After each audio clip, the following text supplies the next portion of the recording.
Hello friends, स्वागत है आप सबका आपका अपने यूट्यूब चैनल अब पढ़ेगा इंडिया में। आज हम लेकर आए हैं आपके लिए test series number 14।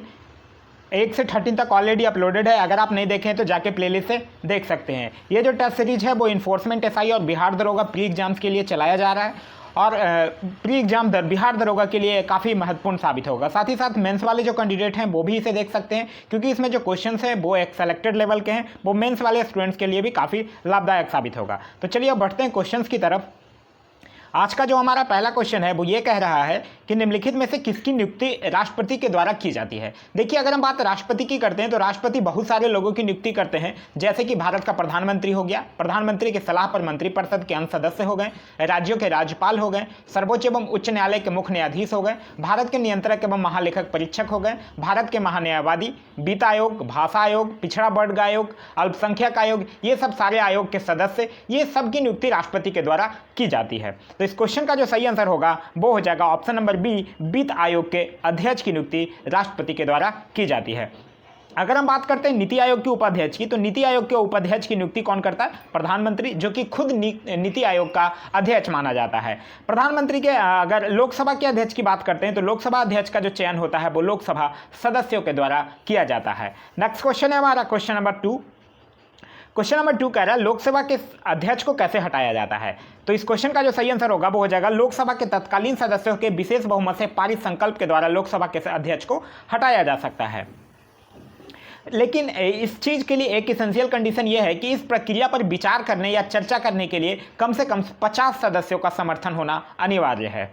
Next question है हमारा क्वेश्चन नंबर 3। क्वेश्चन नंबर 3 कह रहा है बहुआयामी निर्धरता सूचकांक का संकेतक नहीं है। तो इस क्वेश्चन का देखिए, स्वच्छता है, बाल मृत्यु दर भी है, पेयजल भी है, लेकिन आय नहीं है। तो इस क्वेश्चन का जो सही आंसर होगा वो हो जाएगा ऑप्शन नंबर डी, आय। अगर हम बात करते हैं बहुआयामी गरीब के निर्धारण में एक जो ये आय ही है यही एक संकेतक नहीं होता है। इसके अलावा स्वास्थ्य, शिशु मृत्यु दर, पोषण, शिक्षा, ये सब जो है वो बहुआयामी निर्धरता सूचकांक का संकेतक होता है। नेक्स्ट क्वेश्चन है हमारा क्वेश्चन नंबर 4। क्वेश्चन नंबर 4 कह रहा है तुगलक काल में बिहार की राजधानी थी। तो तुगलक काल में जो बिहार की राजधानी थी वो बिहार शरीफ थी। तो इस क्वेश्चन का जो सही आंसर होगा वो हो जाएगा option number C. Next question है क्वेश्चन नंबर 5। क्वेश्चन नंबर 5 कह रहा है कि प्रकाश संश्लेषण के दौरान पैदा होने वाले ऑक्सीजन का स्रोत क्या होता है। तो प्रकाश संश्लेषण में होता क्या है कि जो जल होती है वो ऑक्सीजन में मुक्त होता है। तो इस क्वेश्चन का जो सही आंसर होगा वो हो जाएगा ऑप्शन नंबर ए, जल। नेक्स्ट क्वेश्चन है क्वेश्चन नंबर 6। क्वेश्चन नंबर 6 कह रहा है ऋग्वेद के 9वें मंडल का संबंध किस देवता से है। तो इस क्वेश्चन का जो सही आंसर होगा वो हो जाएगा सोम, यानी जो सोम जिनको हम लोग पेय पदार्थ का देवता माना जाता है उसी का वर्णन ऋग्वेद के 9वें मंडल में किया गया है। तो इस क्वेश्चन का जो सही आंसर होगा वो हो जाएगा ऑप्शन नंबर डी। अगर हम कुछ ऋग्वैदिक कालीन देवता की बात करते हैं, अगर हम बात अग्नि की करते हैं तो ये देवता एवं मनुष्य के बीच मध्यस्थ के काम करते थे। अगर हम बात वरुण की करते हैं तो वरुण जो थे वो पृथ्वी एवं सूर्य के निर्माता माने गए हैं और समुद्र के देवता माने गए हैं। अगर हम बात इंद्र की करते हैं तो इंद्र को युद्ध का नेता या वर्षा का देवता कहा गया है। सोम को वनस्पति देवता कहा गया है। ऋग्वेद से कुछ और याद रखिएगा, जैसे दशराज युद्ध का उल्लेख एक बहुत बार एग्जाम में पूछा गया है कि दशराज युद्ध का उल्लेख ऋग्वेद के कौन से मंडल में है। तो दशराज युद्ध का जो उल्लेख है वो ऋग्वेद के 7वें मंडल में है। क्लियर है। ऋग्वेद के एक और मंडल याद रखिएगा, 10वां मंडल, जिसमें कि पुरुष सूक्त में चतुर्वर्णों का उल्लेख मिलता है। ऋग्वेद में जितनी भी उल्लेखित सभी नदियां थी उसमें सरस्वती जो थी वो सबसे महत्वपूर्ण और पवित्र नदी मानी गई है। नेक्स्ट क्वेश्चन है हमारा क्वेश्चन नंबर 7। क्वेश्चन नंबर 7 कह रहा है नेशनल हेराल्ड अखबार के संस्थापक निम्न में से कौन थे। अगर हम बात नेशनल हेराल्ड की करते हैं तो इसके संस्थापक थे जवाहरलाल नेहरू। तो ऑप्शन नंबर बी जो होगा वो हमारा सही आंसर होगा। अगर हम बात मोतीलाल नेहरू की करते हैं तो इनसे याद रखिएगा एक समाचार पत्र इंडिपेंडेंट। नेक्स्ट क्वेश्चन हमारा क्वेश्चन नंबर 8। क्वेश्चन नंबर 8 कह रहा है राष्ट्रीय प्रौद्योगिकी दिवस कब मनाया जाता है। तो राष्ट्रीय प्रौद्योगिकी दिवस जो मनाया जाता है वो मनाया जाता है 11 मई को। तो इस क्वेश्चन का जो सही आंसर होगा वो हो जाएगा ऑप्शन नंबर सी, 11 मई। 28 फरवरी से याद रखिएगा, 28 फरवरी को मनाया जाता है राष्ट्रीय विज्ञान दिवस। क्लियर है। अगर हम मई से भी इंपॉर्टेंट कुछ बात करते हैं तो 1 मई को मनाया जाता है मजदूर दिवस, 3 मई को मनाया जाता है अंतर्राष्ट्रीय प्रेस स्वतंत्रता दिवस, 8 मई को मनाया जाता है विश्व रेड क्रॉस दिवस, 12 मई को मनाया जाता है अंतर्राष्ट्रीय नर्स दिवस, 21 मई को मनाया जाता है आतंकवाद विरोधी दिवस और 31 मई को मनाया जाता है विश्व तंबाकू निषेध दिवस। नेक्स्ट क्वेश्चन है क्वेश्चन नंबर 9। क्वेश्चन नंबर 9 कह रहा है राष्ट्रीय सुदूर संवेदन संस्थान कहाँ स्थित है। अगर हम बात करते हैं राष्ट्रीय सुदूर संवेदन स्थान मतलब नेशनल रिमोट सेंसिंग सेंटर की, तो ये हैदराबाद तेलंगाना में स्थित है। तो इस क्वेश्चन का जो सही आंसर होगा वो हो जाएगा ऑप्शन नंबर डी, हैदराबाद में स्थित है। हैदराबाद से कुछ और इंपॉर्टेंट याद रखिएगा, हैदराबाद में सेंटर फॉर डीएनए फिंगरप्रिंटिंग भी है और राष्ट्रीय भूभौतिकी अनुसंधान संस्थान के कोशिकीय तथा आणविक जीव विज्ञान केंद्र, ये तीनों हैदराबाद में स्थित है। अगर हम बात देहरादून की करते हैं तो देहरादून से याद रखिएगा भारतीय पेट्रोलियम संस्थान और केंद्रीय वन अनुसंधान संस्थान देहरादून में स्थित है।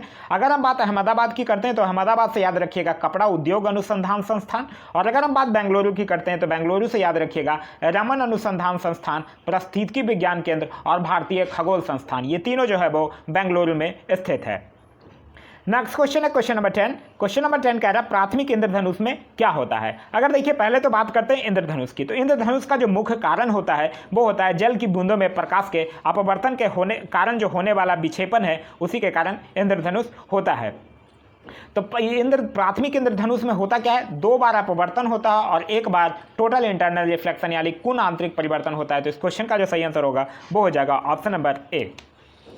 नेक्स्ट क्वेश्चन है क्वेश्चन नंबर 11। क्वेश्चन नंबर 11 कह रहा है एक बायोगैस संयंत्र में निम्न में से कौन सी प्रक्रिया होती है। अगर हम बात बायोगैस संयंत्र की करते हैं तो बायोगैस संयंत्र में जो प्रक्रिया होती है वो होती है किण्वन। तो इस क्वेश्चन का सही आंसर होगा ऑप्शन नंबर सी। अगर हम बात किण्वन की करते हैं तो किण्वन एक जैव रासायनिक प्रक्रिया है जिसमें जटिल कार्बनिक यौगिक सूक्ष्म सजीवों की सहायता से सरल कार्बनिक यौगिक में विघटित होता है। क्लियर है। चलिए अब बढ़ते हैं अपने अगले क्वेश्चन की तरफ जो कि हमारा क्वेश्चन नंबर 12।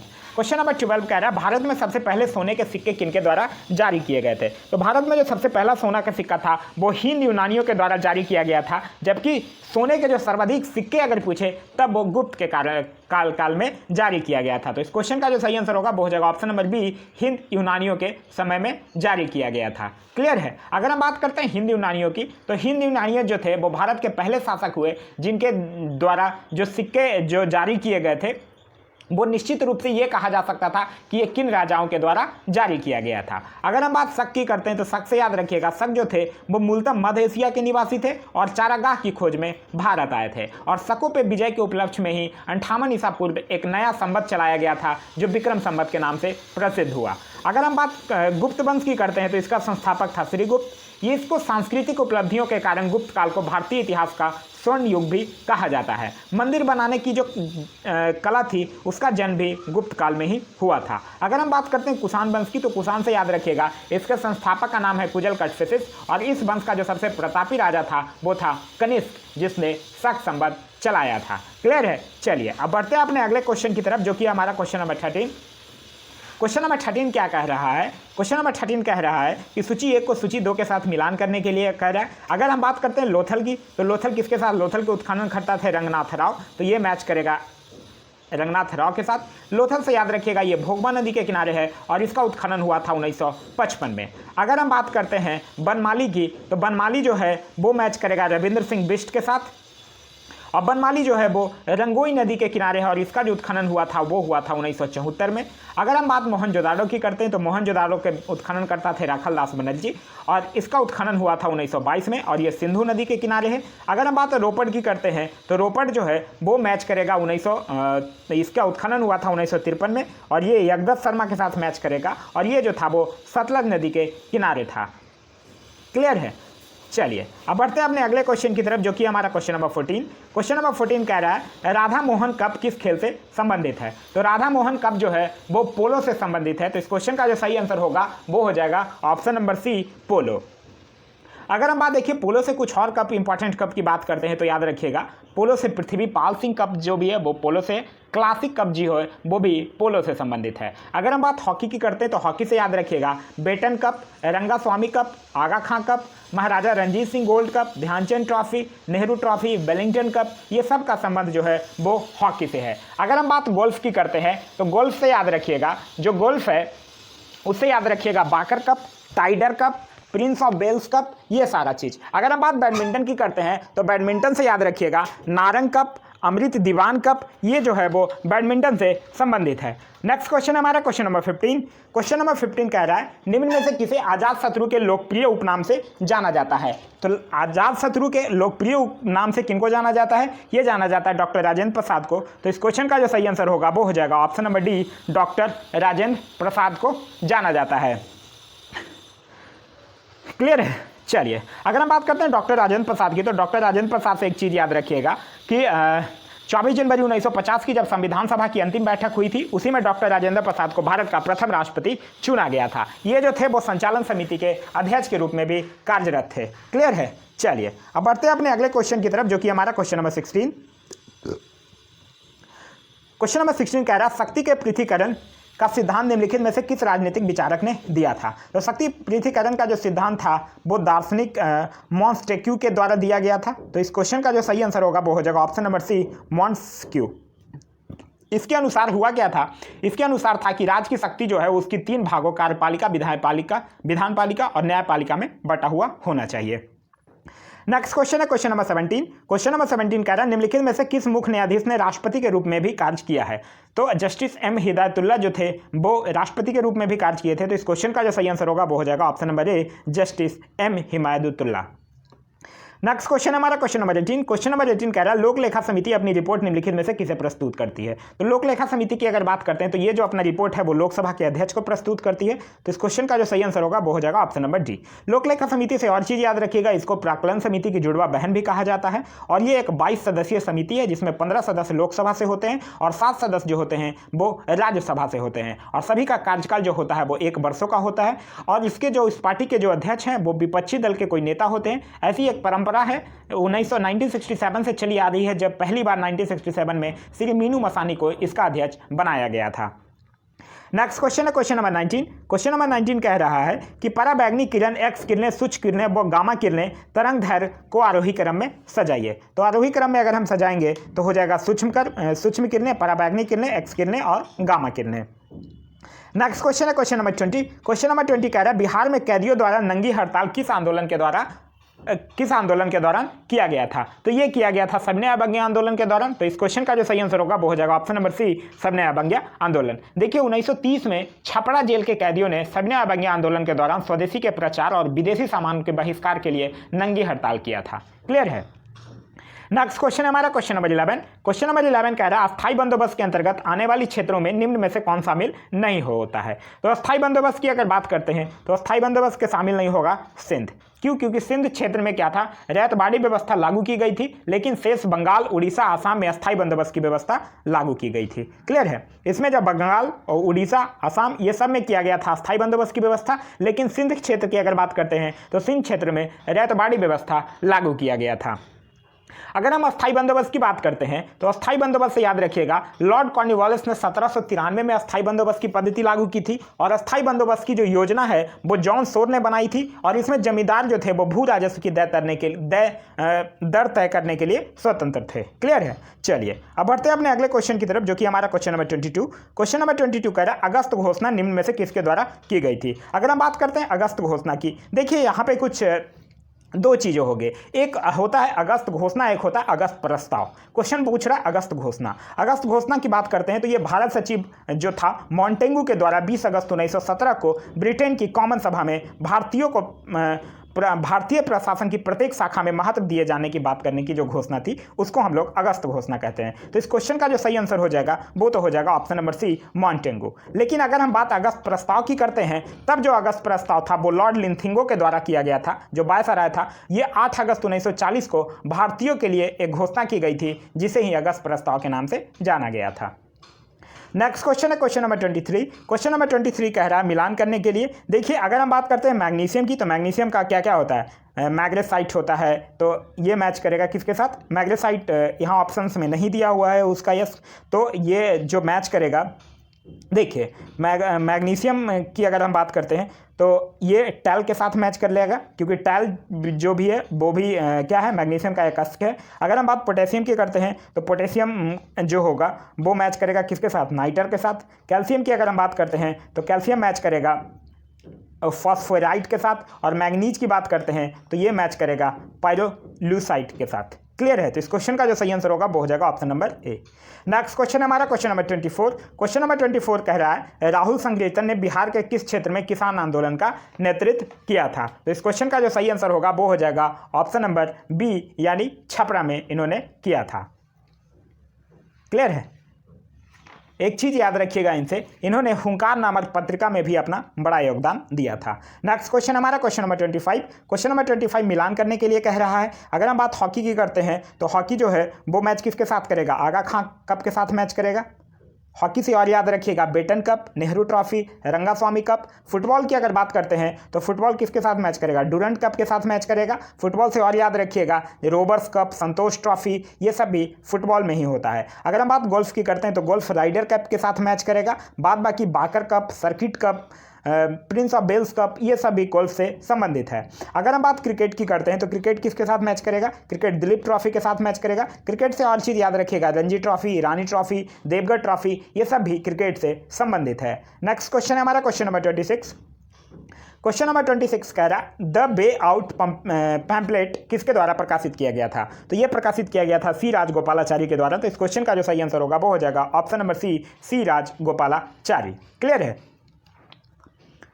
चलिए अब बढ़ते हैं अपने अगले क्वेश्चन की तरफ, जो कि हमारा क्वेश्चन नंबर 27। क्वेश्चन नंबर 27 कह रहा है सांप्रदायिक निर्वाचन की घोषणा के समय कौन ब्रिटिश शासक था। तो अगर हम बात करते हैं सांप्रदायिक निर्वाचन के समय तो उस समय था जॉर्ज पंचम। तो इस क्वेश्चन का जो सही आंसर होगा वो हो जाएगा ऑप्शन नंबर ए। और इसी जॉर्ज पंचम के द्वारा ही सांप्रदायिक घोषणा की गई थी और इसी में ही मुस्लिमों के लिए पृथक निर्वाचन के साथ साथ दलितों के लिए भी इसे लागू कर दिया गया था। नेक्स्ट क्वेश्चन हमारा क्वेश्चन नंबर 28।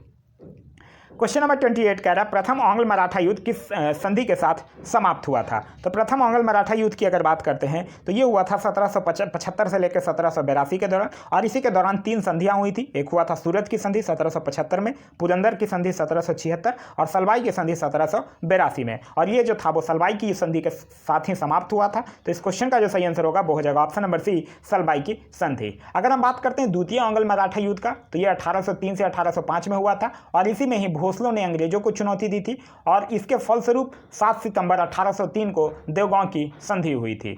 अगर हम बात करते हैं तृतीय आंग्ल मराठा युद्ध की तो यह 1817 से 1819 में हुआ और इस युद्ध के बाद ही मराठा शक्ति और पेशवा के वंशानुगत पद को समाप्त कर दिया गया था। पुरंदर की संधि अभी हम लोगों ने देखा ही 1776 में हुआ था। अगर हम बात बसीन की संधि की करते हैं तो ये हुआ था 1802 में। सूरत की संधि की बात करते हैं तो ये हुआ था 1775 में और सलवाई की संधि की अगर बात करते हैं तो ये हुआ था 1782 में। नेक्स्ट क्वेश्चन है हमारा क्वेश्चन नंबर 29। क्वेश्चन नंबर 29 कह रहा है नादिर शाह का आक्रमण किस मुगल सम्राट बादशाह के काल में हुआ था। तो नादिर शाह का आक्रमण जो था वो 1739 में हुआ था मोहम्मद शाह के शासनकाल में। तो इस क्वेश्चन का जो सही आंसर होगा वो हो जाएगा मोहम्मद शाह, यानी option number D.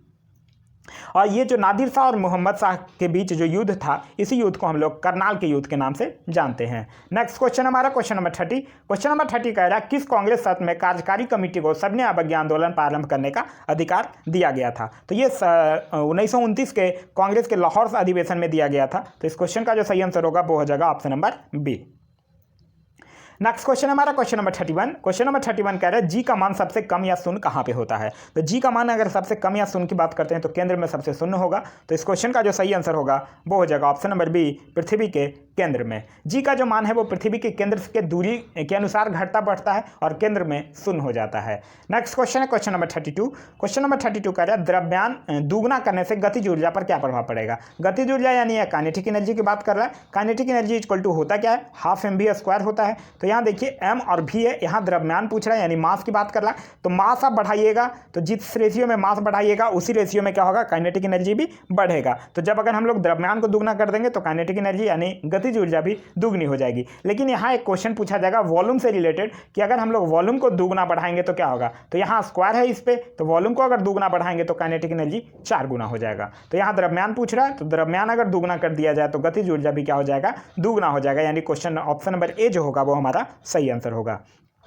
Next question है क्वेश्चन नंबर 33। क्वेश्चन नंबर 33 कह रहा है भारत की संचित निधि से धन निकालने के लिए निम्न में से किसका अनुमोदन अनिवार्य है। तो संचित निधि से अगर धन निकालने के लिए तो संसद का अनुमोदन अनिवार्य है। यह अनुच्छेद 114 के 3 के तहत है। तो इस क्वेश्चन का जो सही आंसर होगा वो हो जाएगा ऑप्शन नंबर डी, संसद। नेक्स्ट क्वेश्चन है क्वेश्चन नंबर 34। क्वेश्चन नंबर 34 कह रहा है भारत में मकबरा निर्माण शैली का जन्मदाता किसे कहा जाता है। तो मकबरा निर्माण शैली का जो जन्मदाता है वो इल्तुतमिश को कहा जाता है। तो इस क्वेश्चन का जो सही आंसर होगा वो हो जाएगा ऑप्शन नंबर बी। और इल्तुतमिश ने ही सर्वप्रथम नसरुद्दीन महमूद का मकबरा बनवाया था, जो कि भारत में निर्मित प्रथम मकबरा था। इल्तुतमिश से कुछ और चीज़ें याद रखिएगा, जैसे सबसे पहले इसने शुद्ध अरबी सिक्के जारी किए थे, इसने एकता प्रणाली चलाई थी, तुर्कान चिहलगानी का गठन किया था, और यह पहला शासक था जिसने 1229 में बगदाद के खलीफा से सुल्तान पद की वैधानिक स्वीकृति भी प्राप्त किया था। नेक्स्ट क्वेश्चन है क्वेश्चन नंबर 35। क्वेश्चन नंबर 35 कह रहा है किस गैस को स्ट्रेंजर गैस भी कहा जाता है। तो स्ट्रेंजर गैस कहा जाता है जिनॉन को। तो इस क्वेश्चन का जो सही आंसर होगा वो हो जाएगा option number C, xenon. Next question है क्वेश्चन नंबर 36। कौन सी जनजाति दीपावली को शोक त्यौहार के रूप में मनाती है। तो थारू जनजाति मनाती है, जो मुख्यतः उत्तराखंड में पाई जाती है। तो इस क्वेश्चन का जो सही आंसर होगा वो हो जाएगा ऑप्शन नंबर डी, थारू जनजाति। नेक्स्ट क्वेश्चन है हमारा क्वेश्चन नंबर 37। क्वेश्चन नंबर 37 कह रहा है भारतीय संविधान के किस अनुच्छेद के अंतर्गत भारत सरकार का दायित्व है कि वो बाह्य आक्रमण एवं आंतरिक अशांति से राज्यों की रक्षा करे। तो देखिए अनुच्छेद 355 में यह प्रावधान है कि संघ का यह कर्तव्य है कि वह बाह्य आक्रमण तथा आंतरिक अशांति से प्रत्येक राज्य की रक्षा करे। तो इस क्वेश्चन का जो सही आंसर होगा वो हो जाएगा ऑप्शन नंबर बी, अनुच्छेद 355। 352 की अगर बात करते हैं तो 352 में है राष्ट्रीय आपातकाल और 356 में है राष्ट्रपति शासन।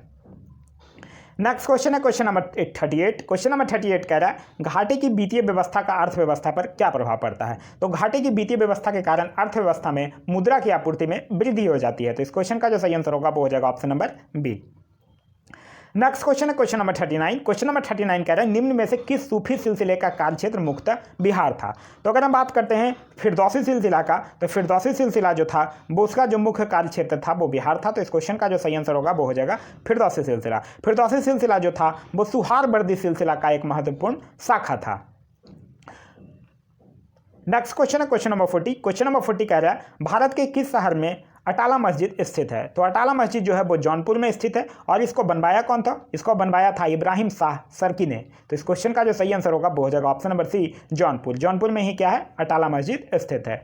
नेक्स्ट क्वेश्चन है क्वेश्चन नंबर 41। क्वेश्चन नंबर 41 कह रहा है किस गवर्नर के समय द्वितीय आंशिक युद्ध संपन्न हुआ था। तो द्वितीय आंशिक युद्ध की अगर हम बात करते हैं तो ये हुआ था 1848 से लेकर 1849 में, और उस समय शासनकाल किसका था, लॉर्ड डलहौजी का। क्योंकि लॉर्ड डलहौजी का शासनकाल कब से कब था, 1848 से लेकर 1856 तक। तो इस क्वेश्चन का जो सही आंसर होगा वो हो जाएगा ऑप्शन नंबर सी, यानी लॉर्ड डलहौजी। लॉर्ड डलहौजी से और कुछ याद रखने वाली जो बात है वो है व्यापक सिद्धांत यानी डॉक्ट्राइन ऑफ लैप्स। 1852 में इसने एक इनाम कमीशन की भी स्थापना किया था। इसने पृथक रूप से भारत में पहली बार सार्वजनिक निर्माण विभाग का भी स्थापना किया था।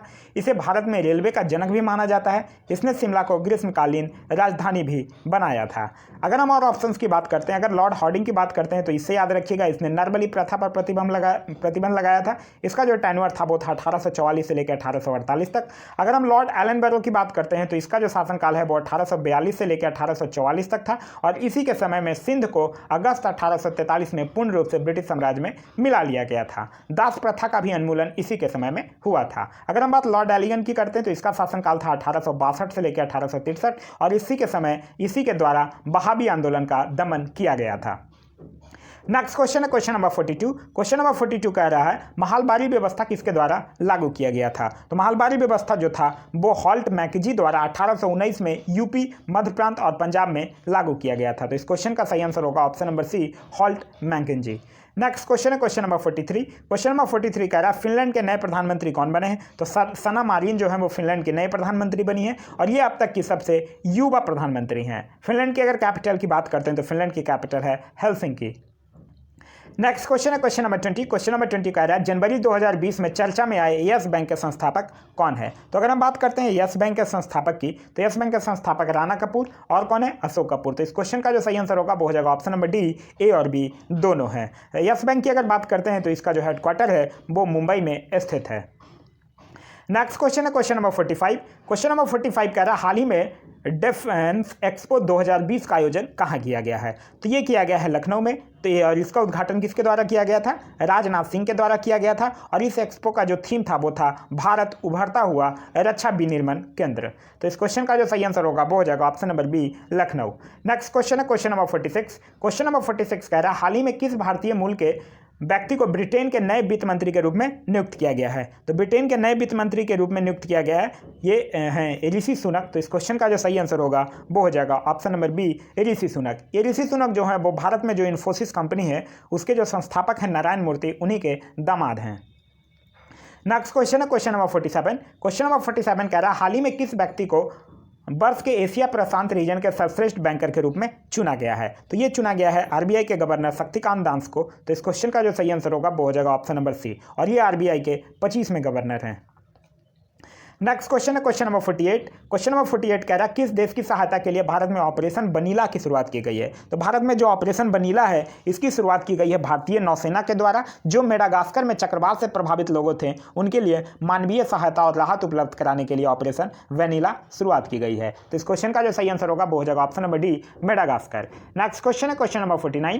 क्वेश्चन नंबर 49 कह रहा है मध्य प्रदेश के राज्यपाल लालजी टंडन की मृत्यु के बाद किसे उनके स्थान पर यह कार्यभार सौंपा गया है? तो ये सौंपा गया है आनंदीबेन पटेल को। तो इस क्वेश्चन का जो सही आंसर होगा वो हो जाएगा ऑप्शन नंबर ए, आनंदीबेन पटेल। आनंदीबेन पटेल की अगर बात करते हैं तो ये पहले से यूपी के राज्यपाल हैं और अभी भी इनको यूपी के राज्यपाल के साथ साथ अतिरिक्त प्रभार दे दिया गया है मध्य प्रदेश का भी। नेक्स्ट क्वेश्चन है हमारा, देखिए अगर हम बात करते हैं एक चीज़ तो याद रखिएगा 7वां संविधान संशोधन 1956, और इसी के अनुसार ये कहा गया था कि एक ही व्यक्ति को 2 या 2 से अधिक राज्यों के लिए राज्यपाल नियुक्त किया जा सकता है। नेक्स्ट क्वेश्चन है क्वेश्चन नंबर 50। क्वेश्चन नंबर 50 कह रहा है कि हाल ही में भारत सरकार ने चंबल अभयारण्य को इको सेंसिटिव जोन घोषित किया है। यह मुख्य रूप से किस जीव के लिए प्रसिद्ध है? तो ये राजस्थान में है चंबल अभयारण्य, और ये जो मुख्य रूप से है वो घड़ियाल के लिए प्रसिद्ध है। तो इस क्वेश्चन का जो सही आंसर होगा वो हो जाएगा ऑप्शन नंबर डी, घड़ियाल। नेक्स्ट क्वेश्चन हमारा क्वेश्चन नंबर 51। क्वेश्चन नंबर 51 कह रहा है भारत के नए मुख्य सतर्कता आयुक्त कौन बने हैं? तो भारत के जो मुख्य नए सतर्कता आयुक्त बने हैं वो हैं संजय कोठरी। तो इस क्वेश्चन का जो सही आंसर होगा वो हो जाएगा ऑप्शन नंबर बी। अगर हम लोग मुख्य सतर्कता आयोग की बात करते हैं तो उसका स्थापना 1964 में किया गया है और उसका जो हेडक्वार्टर है वो न्यू दिल्ली में स्थित है। नेक्स्ट क्वेश्चन है क्वेश्चन नंबर 52। क्वेश्चन नंबर 52 कह रहा है बजट 2020-21 के अनुसार 5 लाख तक की आय पर कितना प्रतिशत टैक्स देना होगा? तो देखिए बजट 2020-21 में ये कहा गया है कि 5 लाख तक अगर आपकी आय है तो आप पर कोई टैक्स नहीं लगेगा, मतलब 0% टैक्स देना होगा। लेकिन अगर आपकी आय 5 लाख से 7.5 लाख के बीच है तो जो है वो आय का जो कर है वो 10% है। तो इस क्वेश्चन का जो सही आंसर होगा वो हो जाएगा ऑप्शन नंबर ए, 0%। नेक्स्ट क्वेश्चन है हमारा क्वेश्चन नंबर 52। क्वेश्चन नंबर 52 कह रहा है क्वेश्चन नंबर 53। क्वेश्चन नंबर 53 कह रहा है कि आर्थिक सर्वेक्षण 2020 का विषय क्या था? तो आर्थिक सर्वेक्षण 2020 की अगर बात करते हैं तो इसका जो थीम था वो था वेल्थ क्रिएशन। तो इस क्वेश्चन का जो सही आंसर होगा वो हो जाएगा ऑप्शन नंबर डी। लेकिन अगर आपसे कोई बजट 2020-21 का थीम पूछ ले तो बजट 2020-21 का जो थीम था वो था ease of living. Next question हमारा क्वेश्चन नंबर 54। क्वेश्चन नंबर 54 कह रहा है बजट 2020-21 में जम्मू कश्मीर के लिए कितना राशि आवंटित किया गया है? तो अगर हम बात करते हैं जम्मू कश्मीर के लिए तो किया गया 30757 करोड़। तो इस क्वेश्चन का जो सही आंसर होगा वो हो जाएगा ऑप्शन नंबर ए। नेक्स्ट क्वेश्चन है क्वेश्चन नंबर 55। क्वेश्चन नंबर 55 कह रहा है यूएनओ के प्रवासी प्रजाति सम्मेलन यानी COP13 का आयोजन कहाँ किया गया है? तो COP13 का आयोजन है वो गुजरात के गांधीनगर में किया गया है और इसका जो शुभांकर था वो था ग्रेट इंडिया बस्टर्ड। तो इस क्वेश्चन का जो सही आंसर होगा वो हो जाएगा ऑप्शन नंबर सी, गांधीनगर में।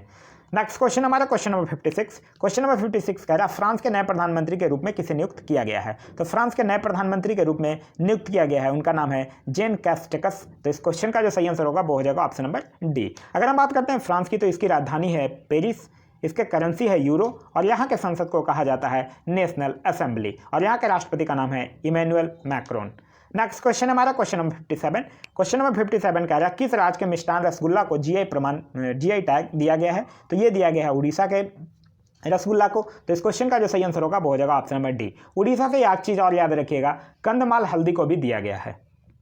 अगर हम बात करते हैं बिहार की तो बिहार से इंपॉर्टेंट कुछ जिसको जीआई टैग मिला है याद रखिएगा, मखाना, मधुबनी पेंटिंग, सिलाब खाजा, शाही लीची, जर्दालू आम, कतरनी चावल, ये सब बिहार से है जिसको जीआई टैग मिला है। नेक्स्ट क्वेश्चन हमारा क्वेश्चन नंबर 58। क्वेश्चन नंबर 58 कह रहा है दुनिया का पहला बुलेट प्रूफ हेमलेट को किस देश की सेना ने विकसित किया है? तो दुनिया का जो पहला बुलेट प्रूफ हेमलेट है इसको भारतीय सेना के द्वारा विकसित किया गया। एक भारतीय सेना के अधिकारी हैं अनूप मिश्रा, उन्हीं के द्वारा विकसित किया गया है। तो इस क्वेश्चन का जो सही आंसर होगा वो हो जाएगा option number C.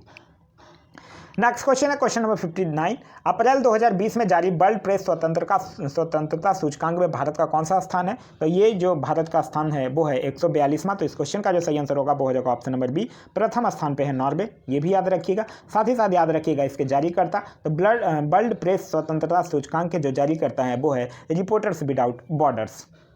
Next question है क्वेश्चन नंबर 60। क्वेश्चन नंबर 60 कह रहा है किस राज्य केंद्र शासित प्रदेश को जैविक प्रदेश बनाने के लिए मिशन ऑर्गेनिक डेवलपमेंट इनिशिएटिव यानी मोदी योजना शुरू की गई है? तो ये किया गया है लद्दाख के लिए। तो इस क्वेश्चन का जो सही आंसर होगा वो हो जाएगा option number C.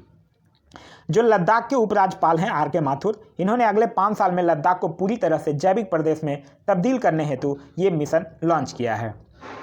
Next question है हमारा क्वेश्चन नंबर 61। क्वेश्चन नंबर 61 कह रहा है 17वीं लोकसभा चुनाव 2019 में मतदान का कुल कितना प्रतिशत रहा था? तो अगर हम बात करते हैं 17वीं लोकसभा में, तो कुल मतदान जो था वो 67.11% था। तो इस क्वेश्चन का जो सही आंसर होगा वो हो जाएगा ऑप्शन नंबर सी। अगर हम बात करते हैं 17वीं लोकसभा चुनाव की, तो यह चुनाव जो था वो 7 चरणों में हुआ था। बीजेपी जो भारतीय जनता दल पार्टी है उसको सर्वाधिक 303 सीट आए थे और कांग्रेस को 52 सीटें मिली थी। नेक्स्ट क्वेश्चन है क्वेश्चन नंबर 62। क्वेश्चन नंबर 62 कह रहा है सेंदाई फ्रेमवर्क के परिप्रेक्ष्य में 15 वर्षीय आपदा न्यूनीकरण रोड मैप 2015-30 तैयार करने वाला देश का पहला राज्य कौन बना है? तो ये राज्य जो है वो है बिहार। तो इस क्वेश्चन का जो सही आंसर होगा वो हो जाएगा option number C, Bihar. Next question है क्वेश्चन नंबर 63। क्वेश्चन नंबर 63 कह रहा है दक्षिण एशिया का सबसे ऊंचे टावर का अनावरण किस देश में किया गया है? तो दक्षिण एशिया के सबसे ऊंचे टावर का जो अनावरण है वो श्रीलंका के कोलंबो में किया गया है और इसका नाम रखा गया है लोटस टावर। तो इस क्वेश्चन का सही आंसर होगा वो option number C. Next question है क्वेश्चन नंबर 64। भारत ने फ्रांस के साथ 36 राफेल विमान की खरीद हेतु समझौता किया था। राफेल विमान की निर्माता कंपनी है। तो राफेल विमान जो है वो फ्रांस की एक डॉसलॉन्ट कंपनी के द्वारा बनाया जाता है। तो इस क्वेश्चन का जो सही आंसर होगा वो हो जाएगा ऑप्शन नंबर सी। और ये अभी इसकी पहली किस्त भी आ चुकी है। 5 राफेल जो लड़ाकू विमान है वो भारत को मिल चुका है। नेक्स्ट क्वेश्चन है क्वेश्चन नंबर 65। क्वेश्चन नंबर 65 कह रहा है टोक्यो ओलंपिक के लिए भारत का सद्भावना दूत किसे नियुक्त किया गया है? तो अगर हम बात करते हैं टोक्यो ओलंपिक के लिए, तो भारत का जो सद्भावना ये दूत नियुक्त किया गया है वो बीसीसीआई के अध्यक्ष सौरभ गांगुली को नियुक्त किया गया है। तो इस क्वेश्चन का जो सही आंसर होगा वो हो जाएगा option number C. Next question हमारा क्वेश्चन नंबर 66। क्वेश्चन नंबर 66 कह रहा है राज्यपाल द्वारा जारी किए गए अध्यादेशों की स्वीकृति की आवश्यकता होती है। तो इसकी जो स्वीकृति की आवश्यकता होती है वो विधानसभा के होता है। तो इस क्वेश्चन का जो सही आंसर होगा वो हो जाएगा ऑप्शन नंबर डी। और यह जो अध्यादेश है वो संविधान के अनुच्छेद 213 के तहत जारी किया जाता है। नेक्स्ट क्वेश्चन है क्वेश्चन नंबर 67। क्वेश्चन नंबर 67 कह रहा है अनुच्छेद 164 संबंधित है। अनुच्छेद 164 की अगर बात करते हैं तो ये मुख्यमंत्री की नियुक्ति से संबंधित है। तो इस क्वेश्चन का जो सही आंसर होगा वो हो जाएगा ऑप्शन नंबर ए। अगर हम बात करते हैं मुख्यमंत्री के कर्तव्यों के, तो मुख्यमंत्री के कर्तव्यों का वर्णन है अनुच्छेद 167 में। नेक्स्ट क्वेश्चन है क्वेश्चन नंबर 68। क्वेश्चन नंबर 68 कह रहा है किस संविधान संशोधन द्वारा राज्यों को सामाजिक और शैक्षिक दृष्टि से पिछड़े वर्गों, अनुसूचित जातियों एवं जनजातियों के लिए शैक्षणिक संस्थानों में आरक्षण प्रदान करने हेतु विशेष उपबंध बनाने की शक्ति प्रदान की गई है? तो ये किया गया है 93वां संविधान संशोधन 2005 के द्वारा। तो इस क्वेश्चन का जो सही आंसर होगा वो हो जाएगा option number B. Next question है क्वेश्चन नंबर 69। विधान परिषद की कुल सदस्यों में से कितना सदस्य राज्य में रह रहे स्नातकों द्वारा निर्वाचित होते हैं? तो विधान परिषद के कुल सदस्यों का 1/12 सदस्य जो है वो राज्य में रह रहे 3 वर्ष से स्नातक द्वारा निर्वाचित होते हैं। तो इस क्वेश्चन का जो सही आंसर होगा वो हो जाएगा ऑप्शन नंबर ए। नेक्स्ट क्वेश्चन है क्वेश्चन नंबर 70। क्वेश्चन नंबर 70 कह रहा है मंदिर निर्माण कला का जन्म किस काल में हुआ? अभी हम लोग जस्ट पढ़े थे कि मंदिर निर्माण की जो कला का जो जन्म है वो गुप्त काल में हुआ है। तो इस क्वेश्चन का जो सही आंसर होगा वो हो जाएगा ऑप्शन नंबर सी, गुप्त काल में। देखिए अगर हम बात करते हैं मंदिर स्थापत्य कला की द्रविड़ शैली का आरंभ अगर पूछेगा तब हुआ था वो पल्लव वंश के शासनकाल में, लेकिन अगर मंदिर निर्माण कला का जन्म पूछेगा तब हो जाएगा गुप्त काल के शासनकाल में। नेक्स्ट क्वेश्चन है हमारा क्वेश्चन नंबर 71। क्वेश्चन नंबर 71 कह रहा है अजंता की किन गुफाओं का निर्माण गुप्त काल में हुआ था? तो अजंता की 16वीं, 17वीं और 19वीं संख्या वाली जो गुफा है इसका निर्माण गुप्त काल में किया गया है। तो इस क्वेश्चन का जो सही आंसर होगा वो हो जाएगा option number C. Next question हमारा क्वेश्चन नंबर 72। क्वेश्चन नंबर 72 कह रहा है भारतीय इतिहास का सबसे अच्छा क्रमबद्ध वर्णन पुराणों में मिलता है। पुराणों में सर्वाधिक प्राचीन पुराण कौन सा है? तो पुराणों में अगर सबसे अधिक पुराण की बात करते हैं तब है मत्स्य पुराण। तो इस क्वेश्चन का जो सही आंसर होगा वो हो जाएगा ऑप्शन नंबर बी। मत्स्य पुराण जो है वो सर्वाधिक प्राचीन और प्रामाणिक पुराण है। इस पुराण का जो संबंध है वो आंध्र सातवाहन वंश से माना गया है। पुराणों की कुल संख्या कितनी है? 18 है। अगर हम बात करते हैं महापुराण हो गया 18, वेदांग की अगर बात करते हैं तो हो गया 6 और उपनिषद कितना हो गया? 108।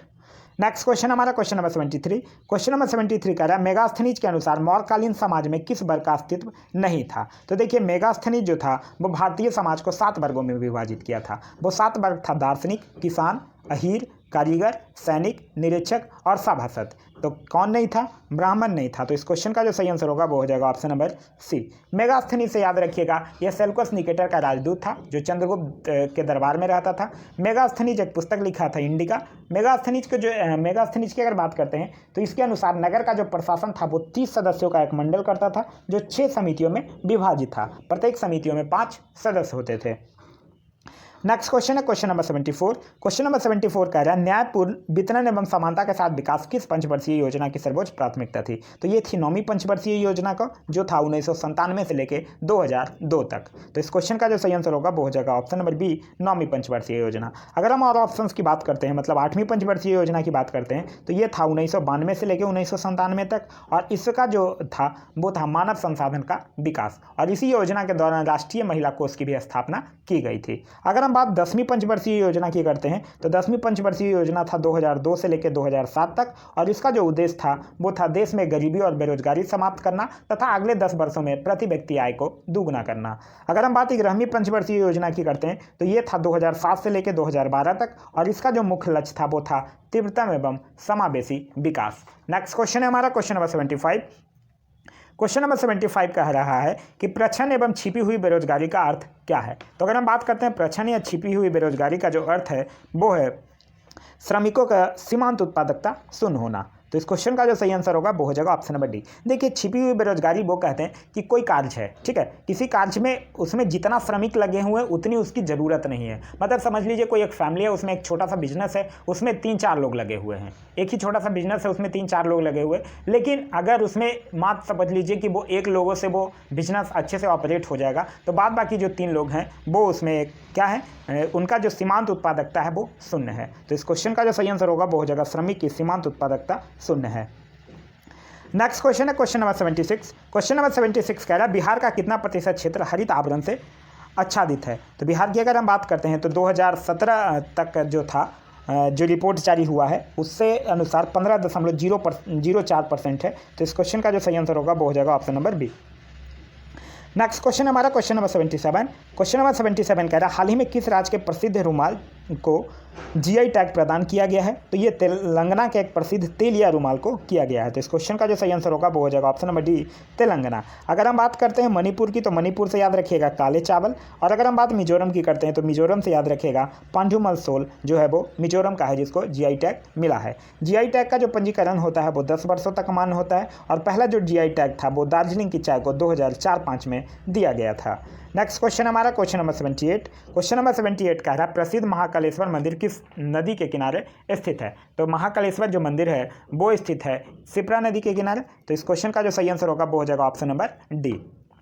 इस नदी का जो उद्गम स्थान है वो है इंदौर जिले की काकड़ी बावड़ी नामक पहाड़ी से और यहाँ प्रति वर्ष 12 वर्षों पर कुंभ मेला का आयोजन किया जाता है महाकालेश्वर मंदिर के पास। नेक्स्ट क्वेश्चन है हमारा क्वेश्चन नंबर 79। क्वेश्चन नंबर 79 कह रहा है कि निम्नलिखित में से कौन घुमक्कड़ जनजाति नहीं है। तो अगर हम बात करते हैं घुमक्कड़ जनजाति नहीं है कौन तो पिगमीज जो है वो घुमक्कड़ जनजाति नहीं है। तो इस क्वेश्चन का जो सही आंसर होगा वो हो जाएगा ऑप्शन नंबर डी पिगमीज। ये अफ्रीका के कांगो बेसिन में निवास करती है। अगर हम बात करते हैं मसाई जनजाति की तो मसाई जनजाति जो है वो पूर्वी अफ्रीका में यानी केनिया में निवास करती है। नेक्स्ट क्वेश्चन हमारा क्वेश्चन नंबर 80। क्वेश्चन नंबर 80 कह रहा है कि निम्न महासागरीय धाराओं में से कौन सी प्रशांत महासागर से संबंधित नहीं है। तो इसमें अगर हम देखते हैं प्रशांत महासागर से कौन संबंधित नहीं है तब है कनारी। क्यों? कनारी जो है वो क्या है उत्तरी अटलांटिक महासागर से संबंधित है और ये एक ठंडी महासागरीय धारा है। अगर हम बात और ऑप्शंस की करते हैं तो इसमें से जो हम्बोल्ट है, हम्बोल्ट को हम लोग पेरूवियन भी कहते हैं, हम्बोल्ट और कैलिफोर्निया जो है ये प्रशांत महासागर की ठंडी जल धारा है। और अगर हम लोग क्यूरोसियो की बात करते हैं तो क्यूरोसियो जो है वो प्रशांत महासागर की गर्म जलधारा है। नेक्स्ट क्वेश्चन हमारा क्वेश्चन नंबर 81। क्वेश्चन नंबर 81 कह रहा है किस महादेश में कोई स्थलुत देश नहीं है। तो अगर हम बात करते हैं उत्तरी अमेरिका की तो उत्तरी अमेरिका में कोई भी स्थलुत देश नहीं है। स्थलुत देश वो देश होते हैं जो देश चारों तरफ से स्थलीय रूप से घिरे हुए होते हैं। जो सबसे बड़ा स्थलुत देश है वो है कजाकिस्तान जो कि एशिया महादेश में है। नेक्स्ट क्वेश्चन है हमारा क्वेश्चन नंबर 82। क्वेश्चन नंबर 82 कह रहा है 2011 के जनगणना के अनुसार निम्नलिखित जनजातियों में से कौन सा सबसे बड़ा समूह है। तो सबसे बड़ा जो जनजातीय समूह है वो है भील। तो इस क्वेश्चन का जो सही आंसर होगा वो हो जाएगा ऑप्शन नंबर ए भील, और उसके बाद आएगा गोंड और संथाल। अगर हम बात करते हैं 2011 की जनगणना की तो 2011 की जनगणना जो थी वो 15वीं जनगणना थी और स्वतंत्र भारत की 7वीं जनगणना थी। 2011 के जनगणना में कुल 29 प्रश्न शामिल किए गए थे। नेक्स्ट क्वेश्चन है हमारा क्वेश्चन नंबर 83। क्वेश्चन नंबर 83 कह रहा है निम्नलिखित में से कौन भारतीय कृषि की विशेषता नहीं है। तो निम्न उत्पादकता है, मानसून पर निर्भरता भी है, छोटे जोतों की प्रधानता भी है, लेकिन सहकारी कृषि की प्रधानता नहीं है। तो इस क्वेश्चन का जो सही आंसर होगा वो हो जाएगा option number C. Next question है क्वेश्चन नंबर 84। क्वेश्चन नंबर 84 कह रहा है शीत ऋतु में भारत के उत्तरी भाग में वर्षा होती है। तो शीत ऋतु में जो भारत में उत्तरी भाग में जो वर्षा होती है वो पश्चिमी विक्षोभ के द्वारा होती है, और जिसकी उत्पत्ति मुख्यतः भूमध्य सागर से होती है। तो इस क्वेश्चन का जो सही आंसर होगा वो हो जाएगा ऑप्शन नंबर बी, पश्चिमी विक्षोभ से। नेक्स्ट क्वेश्चन है हमारा क्वेश्चन नंबर 85। क्वेश्चन नंबर 85 कह रहा है मरुस्थलीय वन के संबंध में गलत कथन का चयन कीजिए। जहां 50 सेंटीमीटर से कम वर्षा होती है, बिल्कुल सही है। इसके वृक्ष कटीले व झाड़ियों वाले होते हैं, ये भी बिल्कुल सही है। इसका विस्तार पश्चिम भारत एवं पूर्वी भारत में है, ये गलत है। क्यों? क्योंकि जो इसका विस्तार है वो दक्षिण पश्चिम हरियाणा और तेलंगाना क्षेत्र में है। बबूल, खजूर, नागफनी इसके प्रमुख पेड़ हैं, ये भी सही है। तो इस क्वेश्चन का जो सही आंसर होगा वो हो जाएगा option number C. Next question हमारा क्वेश्चन नंबर 86। क्वेश्चन नंबर 86 कह रहा है निम्नलिखित में से कौन सी नदी भूमि बंधित है। तो लूनी नदी जो है वो भूमि बंधित है, और तो इस क्वेश्चन का जो सही आंसर होगा वो हो जाएगा ऑप्शन नंबर सी, लूनी नदी। यह अरावली से निकलकर कच्छ की रण की दलदली भूमि में लिप्त हो जाती है। अगर हम बात लूनी नदी की करते हैं तो यह भारत की एकमात्र अंतर्वाही नदी है। अगर हम बात गंगा नदी की करते हैं तो गंगा नदी का जो उद्गम स्थान है वो गंगोत्री के पास गोमुख हिमानी से है। कावेरी का उद्गम स्थान है कर्नाटक के कुर्ग जिले में स्थित ब्रह्मगिर पहाड़ियाँ से, और कोसी का जो उद्गम स्थान है वो है गोसाई थान चोटी के उत्तर में। नेक्स्ट क्वेश्चन है हमारा क्वेश्चन नंबर 87। क्वेश्चन नंबर 87 कह रहा है उल्का क्या है। उल्का क्या है? टूटने वाले तारों को हम लोग उल्का कहते हैं, जो कि पृथ्वी के वायुमंडल में प्रवेश करते ही घर्षण से चमकने लगता है। तो इस क्वेश्चन का जो सही आंसर होगा वो हो जाएगा ऑप्शन नंबर डी, पृथ्वी के वायुमंडल में प्रविष्ट टुकड़ा। नेक्स्ट क्वेश्चन हमारा क्वेश्चन नंबर 88। क्वेश्चन नंबर 88 कह रहा है कि निम्नलिखित में से कौन सा भारत में निर्वरीकरण का प्रभाव नहीं है। तो मृदा अपरदन है, शहरीकरण नहीं है। देखिए, शहरीकरण और नगरीकरण ये जो है वो निर्वरीकरण का कारण नहीं है। जैव विविधता में ह्रास भी है, हिमालय में जल स्रोतों का सूखना भी है। तो इस क्वेश्चन का जो सही आंसर होगा वो हो जाएगा option number B. Next question है क्वेश्चन नंबर 89। क्वेश्चन नंबर 89 कह रहा है कार्बन क्रेडिट की शुरुआत कहाँ से हुई थी। तो देखिए, आप लोग एक नाम सुने होंगे, क्योटो प्रोटोकॉल, यही इसका सही आंसर है। क्योटो प्रोटोकॉल के तहत ही पर्यावरण में कार्बन उत्सर्जनों को कम करने के लिए कार्बन क्रेडिट प्रणाली लागू की गई थी। नेक्स्ट क्वेश्चन हमारा क्वेश्चन नंबर 90। क्वेश्चन नंबर 90 कह रहा है मई 2020 में किस राज्य की प्रसिद्ध चित्रकला सोहराई खोबर को जीआई टैग प्रदान किया गया है। तो सोहराई खोबर जो है वो झारखंड का है। तो इस क्वेश्चन का जो सही आंसर होगा वो हो जाएगा ऑप्शन नंबर डी, झारखंड की ये प्रसिद्ध पेंटिंग है। अगर हम बात करते हैं और ऑप्शंस की तो उत्तर प्रदेश से याद रखिएगा चुनार बलुआ पत्थर को मिला हुआ है यहाँ जीआई टैग।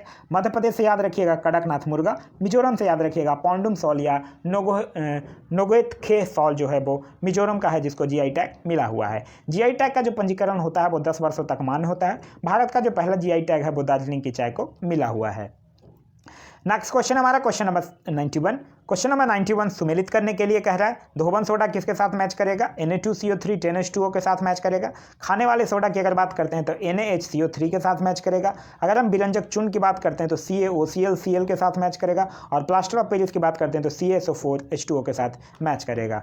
नेक्स्ट क्वेश्चन हमारा क्वेश्चन नंबर 92। क्वेश्चन नंबर 92 कह रहा है कोशिका सिद्धांत किसके द्वारा प्रतिपादित किया गया था। तो देखिए, कोशिका की खोज तो किया गया था रॉबर्ट हुक के द्वारा, लेकिन अगर यहाँ पूछ रहा कोशिका सिद्धांत का प्रतिपादन तो ये एक जर्मन वैज्ञानिक थे स्लाइडेन एवं सॉन, उनके द्वारा किया गया है। तो इस क्वेश्चन का जो सही आंसर होगा वो हो जाएगा option number C, Robert Hooke से याद रखिएगा, इन्होंने 1665 में कोशिका की खोज की थी। और वॉटसन एंड क्रिक से याद रखिएगा double helix model. Next question है क्वेश्चन नंबर 93। क्वेश्चन नंबर 93 कह रहा है निम्नलिखित में से किस रंग का प्रकीर्णन सबसे ज्यादा होता है। तो देखिए, सबसे ज्यादा प्रकीर्णन जो होगा वो बैगनी रंग का होगा, और सबसे कम जो होगा वो लाल रंग का होगा। तो इस क्वेश्चन का सही आंसर होगा option number D. Next question है क्वेश्चन नंबर 94। क्वेश्चन नंबर 94 कह रहा है हाइड्रोलिक ब्रेक किस नियम पर कार्य करता है। तो हाइड्रोलिक ब्रेक जो है वो पास्कल के नियम पर आधारित होता है। तो इस क्वेश्चन का सही आंसर होगा option number B, next question है क्वेश्चन नंबर 95, रेडियो एक्टिविटी की खोज किसने की थी? तो रेडियो सक्रियता की बात कर रहा है, तो इसका खोज फ्रांस के एक वैज्ञानिक थे हेनरी बैकुरेल, उनके द्वारा 1896 में किया गया था। तो इस क्वेश्चन का सही आंसर होगा option number C, Henry Becquerel. Next question है, यहाँ से मैथ्स का क्वेश्चन है, इसका मैं आंसर बता दे रहा हूँ। ये सब इजी क्वेश्चन है, आप खूब आराम से कर लीजिएगा। 96 को अगर आप सॉल्व कीजिएगा, ये बोर्ड मास के फॉर्मूले से आराम से सॉल्व हो जाएगा, बोर्ड मास का जो रूल है, तो इसको सॉल्व कीजिएगा तो आपका जो सही आंसर आएगा वो आ जाएगा 27। नेक्स्ट क्वेश्चन है हमारा 97 को सॉल्व कीजिएगा तो आपका जो सही आंसर आएगा वो आ जाएगा ऑप्शन नंबर ए। 98 की अगर बात करते हैं तो 98 को सॉल्व कीजिएगा तो आपका सही आंसर आ जाएगा ऑप्शन नंबर बी। 99 की अगर बात करते हैं तो 99 को सॉल्व कीजिएगा तो आपका सही आंसर आ जाएगा ऑप्शन नंबर डी। और अगर 100 क्वेश्चन नंबर 100 की बात करते हैं तो क्वेश्चन नंबर 100 को सॉल्व कीजिएगा तो 100 का जो सही ऑप्शन हो जाएगा वो हो जाएगा ऑप्शन नंबर सी। क्लियर है? तो ये था हमारा आज का वीडियो। आज का वीडियो आप लोगों को कैसा लगा कमेंट करके जरूर बताइएगा। साथ ही साथ आप लोग सभी बच्चों से गुजारिश है कि जो भी बच्चे पीटी के हैं या मेंस के हैं, अगर आप टेस्ट अटैम्प्ट करते हैं तो पहले दिए गए लिंक से ग्रुप ज्वाइन कर लीजिए, वहाँ से आपको पीडीएफ मिल जाएगा। पीडीएफ आप लीजिए, खुद से बनाइए और उसके बाद आप मार्क्स कमेंट करके जरूर बताइए, ताकि आप लोग भी खुद में सारे स्टूडेंट लोग एक कंपेरिजन कर सकें कि हाँ उसका मार्क्स इतना ज़्यादा आ रहा है, मेरा इतना कम मार्क्स आ रहा है, तो मुझे और मेहनत करने की ज़रूरत है और मुझे टाइम देने की ज़रूरत है। Thanks for watching.